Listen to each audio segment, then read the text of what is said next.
Have you ever looked up at the night sky and thought, wow, everything looks so calm, predictable, definitely not doing little weird U-turns?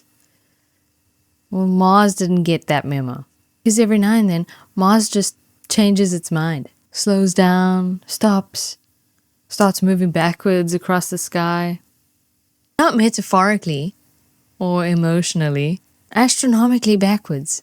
And this tiny cosmic identity crisis helps destroy an entire model of the universe. Let's explore this.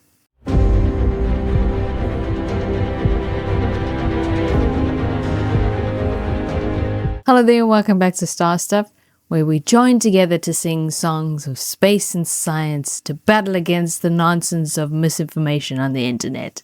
If Earth is the center of everything, like in the old geocentric model, then planets should move in nice, smooth paths across the sky. No drama, no plot twists, just cosmic cruise control. But that's not what we see. Instead, when astronomers tracked Mars over weeks and months, they saw something weird. It moves forward, slows down, and then stops and loops backwards like it's forgot its keys, before continuing forward again. Imagine driving on the freeway and the car in front of you stops, starts reversing, does a loop. It carries on as if nothing's happened. You'd have questions. Astronomers did too. So let's talk about Mars for a second, because honestly, it deserves a spotlight. It is some people's favorite planet. Mars is about half the size of the Earth. It's home to the largest volcano in the solar system, Olympus Mons. It's covered in iron oxide, which is why it looks red, basically cosmic rust, and orbiting the Sun at an average distance of about 228 million kilometers. Here's a key detail. Mars takes about 687 Earth days to orbit the Sun. That means Earth is on the inside track moving faster. Think of it like a racetrack. Earth will be on the inner lane, shorter lap, faster speed. Mars will be on the outer lane, longer lap, slower speed. And that difference, that's where the magic and the illusion comes from. Here's what's actually happening. As Earth speeds along in its orbit, it eventually catches up to Mars. When we approach Mars, it appears to slow down in the sky. As we line up side by side, Mars seems to stop completely. And then as we overtake it, it appears to move backwards. Not because it is moving backwards, but because we're overtaking it. It's the same effect as passing a slower car on the highway. For a moment, that car looks like it's drifting backwards relative to you. So Mars isn't confused. We are. So now we know why Mars appears to move backwards. But here's where things go from interesting to game over. Because Mars doesn't just do this once. It does it predictably. Around 26 months, like clockwork, Mars performs this loop in the sky. And not just anywhere.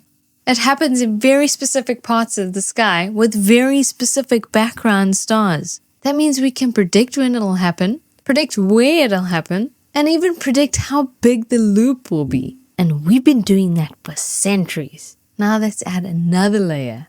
Mars doesn't just change direction, it changes brightness. A lot. Sometimes it's a faint reddish dot. Other times it becomes one of the brightest objects in the sky. Why? Because when Earth overtakes Mars, we also get closer to it. Closer equals brighter. Then as we move away, it fades. Simple. In a heliocentric model, that's expected. In a flat Earth or a geocentric model, you now have to explain why Mars loops, why it gets brighter at that exact time, why both happen on a precise schedule. At this point, you're not explaining a model. You're just juggling. Incoming! And rock! And it just gets better. Through a telescope, Mars doesn't just get brighter, it gets bigger. Not dramatically, but measurably. When we're closest to Mars, called opposition, it appears significantly larger than when it's far away. Same planet, same telescope, different apparent size. That only makes sense if the distance between Earth and Mars is changing. Flat Earth models don't have a coherent, testable way to produce this exact pattern. If you do have one, share it with me, because the heliocentric one predicts it perfectly. Let's raise the stakes. We can actually watch Mars rotate.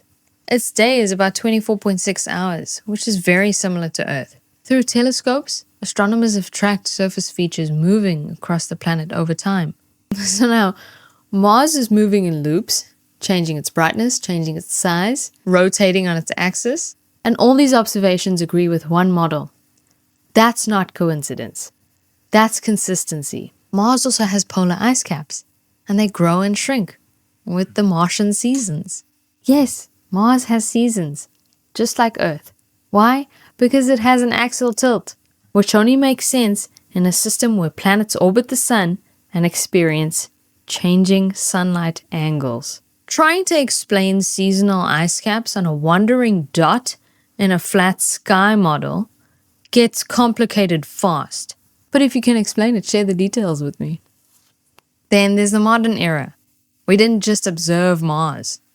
We went there. Missions from NASA and others didn't just randomly arrive. They used precise orbital mechanics based on the heliocentric model to launch at the exact right time, travel millions of kilometers, and arrive exactly where Mars would be. Not where it was, where it would be. You don't pull that off with a broken model. So let's stack this up. Mars moves in retrograde loops, changes brightness in sync with those loops, changes apparent size, rotates, has seasons and ice caps, can be predicted with extreme precision, and can be physically reached using those predictions. If Earth were flat and stationary, you'd need a completely new system that explains all of this, with the same predictive accuracy, without contradictions, and without adding layers of just because. No such model exists. Meanwhile, the heliocentric model explains all of it with one idea. Planets orbit the sun at different distances and speeds. Thank you so much for watching. If you enjoyed this video, please like and subscribe. And if you'd like to support the channel further, you can now join to become a member. How cool are those beans? Cool beans.